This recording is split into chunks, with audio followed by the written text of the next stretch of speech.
Hey, my little bookworms! Welcome back to the channel! So today, we're heading back into one of my absolute favorite magical middle grade series, Return to Roar by Jenny McLachlan. This is the second book in the Land of Roar trilogy. And oh my goodness, it takes everything we loved about the first book and pushes it further. The imagination, the danger, the friendships, and yes, the return of our wonderfully creepy villain, Crowky. So where we left off in the Land of Roar, Arthur and Rose had rediscovered the magical world they'd invented with their granddad, fought Crowky, and realized imagination is more real and powerful than they thought. You'd think after that they'd both be desperate to return. But Return to Roar immediately shows us that Arthur isn't so sure.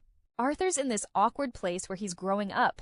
He feels like maybe Roar is childish, maybe he's too old for it, maybe it's not real enough. That insecurity is such a relatable thing for kids and even for adults.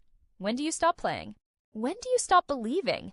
That's one of the things I love about this book.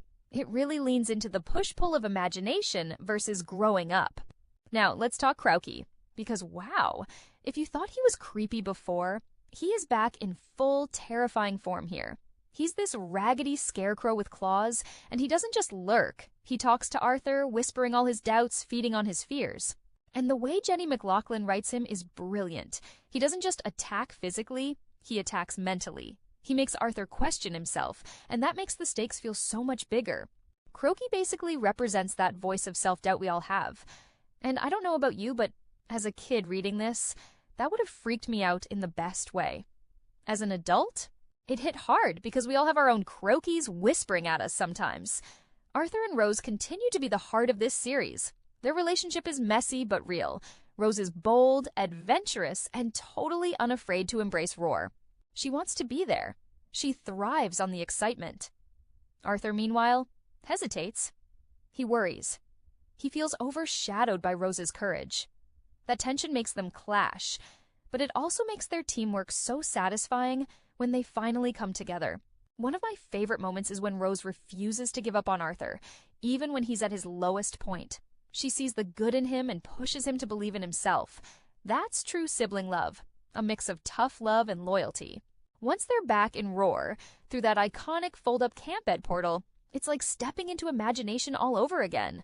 Jenny McLachlan does such a fantastic job of balancing whimsy and danger. You've got all the fun characters we met before, dragons, ninja wizards, quirky fantasy creatures, but there's always this shadow hanging over things, thanks to Crowky. One of the best things about Roar as a concept is that it reflects Arthur and Rose's emotions. When they're scared, it feels scarier. When they're brave, it feels brighter. It's not just a fantasy land, it's their fantasy land, shaped by their thoughts. That makes every challenge feel personal. The big arc here is Arthur learning what courage really means. He spends a lot of the book doubting himself, thinking he's not brave enough, not special enough. And Crowky feeds that insecurity. But the payoff is so powerful when Arthur realizes bravery isn't about never being scared. It's about facing the fear anyway. There's a particular scene where Arthur literally has to stand up to his fears, and it's written in such a vivid, heart-pounding way. It reminded me of those childhood nightmares that feel so real, but also of the moment you learn you can face them. That's such an important lesson for kids, but honestly, I think adults need it just as much. The action in this one is ramped up compared to book one. There are more battles, more scary encounters, more moments where you genuinely wonder how Arthur and Rose are going to get out of things. Crowky's presence makes everything feel darker, but the humor and wonder balance it out so it never feels too heavy for younger readers. Also, the dragons. Can we talk about how cool the dragons are in this series? Flying on dragons, fighting alongside them. It's like every kid's dream come to life. Jenny McLachlan knows exactly how to tap into that sense of play and imagination. By the end, Arthur has stepped up. He finds his bravery, Rose has proven again how strong she is, and together they defeat Crowky. At least for now. Because of course, Crowky isn't gone for good. He's too good of a villain to waste on one or two battles. The book leaves just enough of a to-be-continued feeling that you know there's more darkness to come in Book 3, The Battle for Roar. But the ending also gives you that satisfying warmth. The siblings are closer, Arthur believes in himself more, and Roar feels like a place they truly belong. For me, Return to Roar is a full-on 4.5 out of 5 stars. I liked the first book, but this one really cemented the series for me.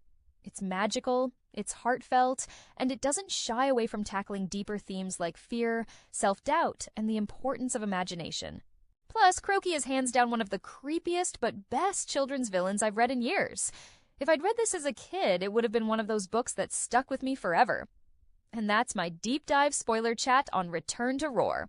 This series just gets better and better. I love that it celebrates imagination, while also showing the scarier sides of growing up. Doubt, fear, change.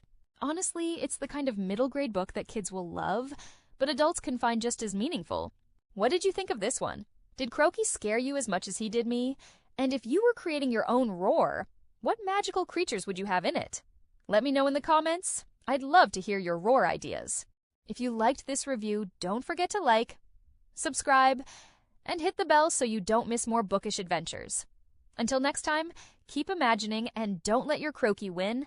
And like always, I'll see you all in the next video.